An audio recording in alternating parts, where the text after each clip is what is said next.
بسم اللہ الرحمن الرحیم وبرکاتہ۔ الحمدللہ رب العالمین والصلاة والسلام علی اشرف الانبیاء والمرسلین نبینا محمد وعلی آلہ واصحابہ اجمعین وبعد۔ نماز صلاۃ ورکشاپ کے اس دوسرے حصے میں آپ کے سامنے نماز کے واجبات اور ایسے ہی نماز کی سنن اور مستحبات پر بات کرنی ہے۔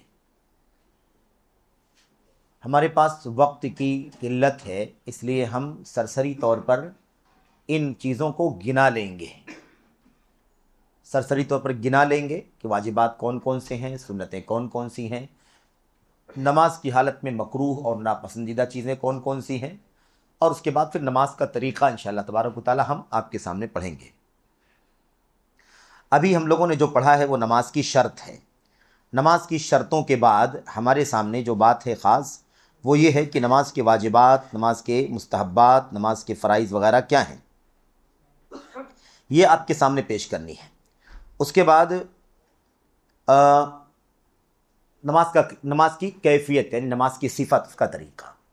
آئیے صرف پوائنٹ گناتے ہیں آپ کے سامنے کہ واجبات کیا ہیں، ارکان کیا ہیں۔ پہلے ارکان، رکن کسے کہتے ہیں؟ رکن کسے کہتے ہیں؟ رکن کے معنی اصل میں ستون کے پلر کے ہوتے ہیں۔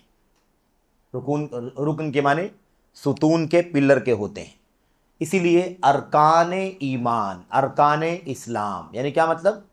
ایمان کے پلرز، اسلام کے پلرز، جس پر اسلام ڈیپینڈ ہے، جس پر ایمان ڈیپینڈ ہے۔ اب یہ رکن ہے، ستون جو دکھائی دے رہا ہے اس کو ہم رکن کہتے ہیں۔ تو رکن کہتے ہیں نماز کے ارکان کی جمع ہے، رکن کی جمع ہے ارکان۔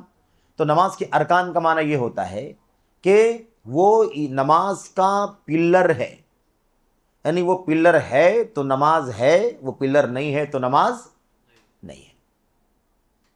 یعنی عمارت نماز کی قائم ہی نہیں ہوگی نا، ستون نہیں ہوگا تو عمارت ہی نہیں آئے گی۔ تو یہ معنی ہے رکن کا، یعنی گویا کہ وہ پلرز جس کے اوپر نماز قائم ہے، صلاۃ قائم ہے، اگر وہ ارکان نہیں ہوں گے تو نماز قائم نہیں ہوگی۔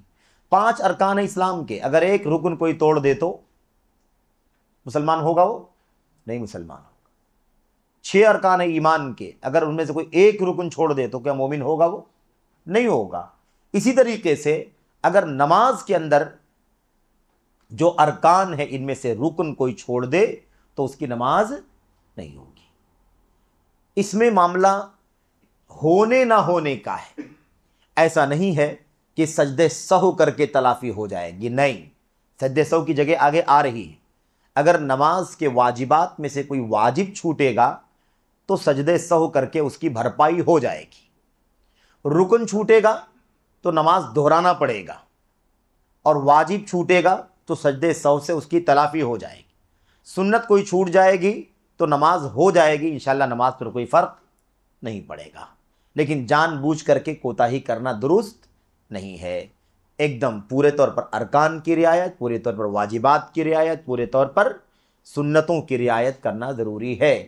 لیکن اگر سنتوں میں سے کوئی چیز چھوٹ جائے گی تو نماز انشاءاللہ ہو جائے گی، ٹھیک ہے۔ واجب چھوٹے گا، سجدے سہو کے ذریعے تلافی ہو جائے گی۔ رکن چھوٹے گا، نماز نہیں ہوگی، نماز کو دہرانا پڑے گا۔ آئیے ارکان کیا ہے؟ ارکان کے اندر کئی ارکان ہیں، آپ گنتے جائیں۔ نمبر 1، پہلا رکن ہے نماز کے اندر کھڑا ہونا۔ فرض نماز کے لیے کھڑا ہونا رکن ہے۔ فرض نماز کے لیے کھڑا ہونا کیا رکن ہے؟ اب بلا وجہ اگر کوئی آدمی بیٹھ کے نماز پڑھے گا تو اس کی نماز نہیں ہوگی، اس لیے کہ رکن چھوڑ رہا ہے، وہ عذر ہے، بیمار ہے، مریض ہے، اور کوئی معاملہ ہے، نہیں کھڑا ہو سکتا تو ایک الگ بات۔ لیکن اصل کیا ہے؟ قیام، کھڑے ہو کر کے فرض نماز پڑھنا، فرض کی بات چل رہی ہے، فرض ہی کی بات چل رہی ہے۔ فرض نماز کے لیے کھڑا ہونا، قدرت ہے، طاقت ہے تو کھڑا ہونا واجب، تو اب کھڑا ہونا رکن ہے۔ تھوڑا کھڑا ہونا کیا ہے؟ رکن ہے۔ اگر ایک آدمی کے پاس طاقت ہے پھر بھی بیٹھ کر کے نماز پڑھ رہا ہے، ظہر کی، عصر کی، مغرب کی، عشاء کی، فجر کی، کیا کہا جائے گا؟ نماز اس کی نہیں ہوگی، کیونکہ وہ آدمی رکن ہی چھوڑ رہا ہے، تو نماز کہاں سے ہوگی؟ ٹھیک ہے۔ دوسرا رکن ہے نماز کا تکبیرۃ الاحرام، تکبیر تحریمہ جس کو کہتے ہیں۔ ایک آدمی آئے امام کے ساتھ، امام کھڑا نماز پڑھا رہا ہے، زبان سے اللہ اکبر بول کر کے نماز میں انٹر نہ کرے، ساری نماز پڑھ جائے، اس کی نماز ہوگی؟ نہیں ہوگی، کیونکہ تکبیر تحریمہ رکن ہے، اس کے ذریعے سے وہ نماز میں داخل ہو رہا ہے اور نماز کے باہر کی کاموں سے اپنے آپ کو الگ کر رہا ہے۔ تو جیسے تھا ویسے ہی کھڑا ہو گیا، کچھ تو کہا ہی نہیں۔ اب وہ نماز میں گیا کہ نہیں گیا، کوئی بات ہوئی؟ کوئی بات ہی نہیں ہوئی، جیسے باہر تھا ویسے اندر بھی کھڑا ہو گیا۔ تو اصل میں مسئلہ یہ ہے کہ تکبیر تحریمہ کے بغیر نماز نہیں ہوگی، تکبیر تحریمہ رکن ہے۔ ایسے ہی تیسرا رکن ہے سورۃ الفاتحہ پڑھنا، سورہ فاتحہ کی تلاوت کرنا رکن ہے، اور یہ مسئلہ سب سے زیادہ مشہور مسئلہ ہے نماز کے مسائل میں سے۔ سورہ فاتحہ، اللہ کے نبی علیہ الصلوۃ والسلام کی صاف حدیثیں موجود ہیں، لا صلاۃ لمن لم یقرأ بفاتحۃ الکتاب، جو سورہ فاتحہ نہیں پڑھتا اس کی نماز نہیں ہوتی۔ سورۃ الفاتحہ نہ پڑھنے والے کی نماز نہیں ہوتی، یہ تعبیر اللہ کے نبی علیہ الصلوۃ والسلام کی بتلاتی ہے کہ یہ جب تک نہیں ہوگا نماز نہیں ہوگی، یعنی رکن بتلاتا ہے۔ لا صلاۃ نہیں ہے نماز، کم ہوگی، ناقص ہوگی، تھوڑا ثواب ملے گا، زیادہ ملے گا، ایسی کوئی بات نہیں۔ لا جنس کی نفی، نماز ہے ہی نہیں، یہ اللہ کے نبی صلی اللہ علیہ وسلم نے فرمایا۔ تو نماز کے لیے تیسرا جو رکن ہے ہمارے سامنے وہ ہے ہر رکعت میں سورہ فاتحہ کی تلاوت کرنا۔ اور میرے بھائیوں، میں سمجھتا ہوں کہ ہمیں اللہ کے نبی علیہ الصلوۃ والسلام کی سنت کے آ جانے کے بعد کوئی اور چیز دیکھنے کی ضرورت نہیں ہونی چاہیے۔ کیوں جائیں ہم کسی اختلاف میں، کسی فلسفے میں، کسی باریکی میں پڑھنے، جب نبی کی اتنی صاف حدیث لا صلاۃ، نماز نہیں ہے، لمن لم یقرأ بفاتحۃ الکتاب، اس آدمی کے لیے جو سورہ فاتحہ نہ پڑھے۔ صاف ہے، کوئی قید نہیں ہے، کم زیادہ کی بات بھی نہیں کہ ثواب ملے گا، کم ملے گا، زیادہ ملے گا، ایسی کوئی بات بھی نہیں ہے، اور کوئی نماز کا استثناء بھی نہیں ہے کہ فلاں نماز میں پڑھنا ضروری ہے، فلاں نماز میں نہیں پڑھنا ہے، نہیں، لا صلاۃ، کوئی بھی نماز نہیں ہے، نہ ظہر ہے، نہ عصر، نہ مغرب، نہ عشاء، نہ فجر، نہ سنت، نہ تہجد، نہ نفل ہے نا، نہ قیام اللیل، نہ اس کے علاوہ جنازہ، کوئی بھی نماز بغیر سورہ فاتحہ کے نہیں ہو سکتی۔ اللہ کے نبی نے فرمایا لا صلاۃ، نماز نہیں ہوگی، کوئی بھی نماز نہیں ہوگی، عام ہے، اور کوئی دلیل نہیں اس کے علاوہ جسے پتہ چلے کہ اللہ کے نبی علیہ الصلوۃ والسلام نے بغیر سورہ فاتحہ کی بھی نماز کے ہو جانے کی بات کہی ہے، ایسی کوئی دلیل بھی موجود نہیں ہے، کسی حالت میں بھی استثناء نہیں ہے۔ اب ایک حالت کے بارے میں اختلاف ہو گیا کہ بھئی ٹھیک ہے، یہ بات تو ٹھیک ہے کہ سورہ فاتحہ کے بغیر نماز نہیں ہوتی، ہم مانتے ہیں، لیکن ہم اکیلے پڑھیں گے تب کے لیے ہے کہ امام کے پیچھے پڑھیں گے تب کے لیے ہے، یہ اختلاف ہو گیا ہے کہ نہیں؟ اس کا جواب کیا ہے؟ اس کا جواب یہ کہ اللہ کے نبی علیہ الصلوۃ والسلام نے اس بات کی بھی تفریق نہیں کی ہے کہ یہ نماز کب نہیں ہوگی، کوئی تفریق ہے اس کے اندر؟ جو سورہ فاتحہ نہ پڑھے اس کی نماز نہیں ہوگی، اللہ کے نبی نے فرمایا۔ تو چاہے جو سورہ فاتحہ نہ پڑھے، چاہے وہ امام کی حیثیت سے ہو، مقتدی کی حیثیت سے ہو، منفرد کی حیثیت سے ہو، کسی بھی حیثیت سے ہو، جو سورہ فاتحہ نہ پڑھے اس کی نماز نہیں ہے۔ یہ سادہ سا معاملہ ہے میرے بھائیوں، لیکن اس مسئلے میں کافی اختلاف لوگوں نے کر لیا، اور بہت ساری باتیں چلتی رہیں، اور سورہ فاتحہ تنہا ہو تو پڑھے، امام کے پیچھے ہو تو نہ پڑھے، یہ معاملہ بھی عملی طور پر کلیئر ہوا ہے، عملی طور پر بھی کلیئر ہوا ہے۔ اس حدیث سے بھی پتہ چلتا ہے صاف صاف کہ جو نہ پڑھے، امام ہو، مقتدی ہو، منفرد ہو، جو بھی نہیں پڑھے سورہ فاتحہ اس کی نماز نہیں ہوتی، صاف ہے یہ۔ لیکن اس کے علاوہ پریکٹیکل مسئلہ بھی موجود ہے، پریکٹیکل مسئلہ بھی موجود ہے۔ اللہ کے نبی علیہ الصلوۃ والسلام نے اپنی حدیث میں صاف کہا، میرے پیچھے تم نماز پڑھتے ہو تب بھی فلا تفعلوا، کوئی اور چیز کی تلاوت تو مت کرو الا بفاتحۃ الکتاب، لیکن سورہ فاتحہ تو پڑھنا ہی پڑھنا ہے۔ نماز میں، فرض نماز میں اللہ کے نبی کے پیچھے نماز پڑھنے والے صحابہ، اور فجر کی نماز میں جس میں اللہ کے نبی زور سے تلاوت کرتے ہیں جہری، اب صحابہ کرام جو کیا کرتے تھے، شروع میں اللہ کے نبی علیہ السلام تلاوت کر رہے ہیں، اللہ کے نبی صلی اللہ علیہ وسلم کے پیچھے صحابہ کرام بھی تلاوت کر رہے ہیں، تو مالی انازع القرآن، کیا بات ہے، مجھے ٹکراؤ محسوس ہو رہا ہے قرآن کو پڑھنے میں، یعنی جب میں پڑھتا ہوں تو مجھے لگتا ہے کوئی اور بھی پڑھتا ہے، کیا تم کرتے ہو ایسا؟ اللہ کے نبی نے پوچھا، صحابہ نے کہا اللہ کے نبی ہم کرتے ہیں، آپ نے فرمایا نہیں، سورہ فاتحہ بس، اس کے علاوہ کچھ نہیں پڑھنا ہے۔ تو فلا تفعلوا الا بفاتحۃ الکتاب،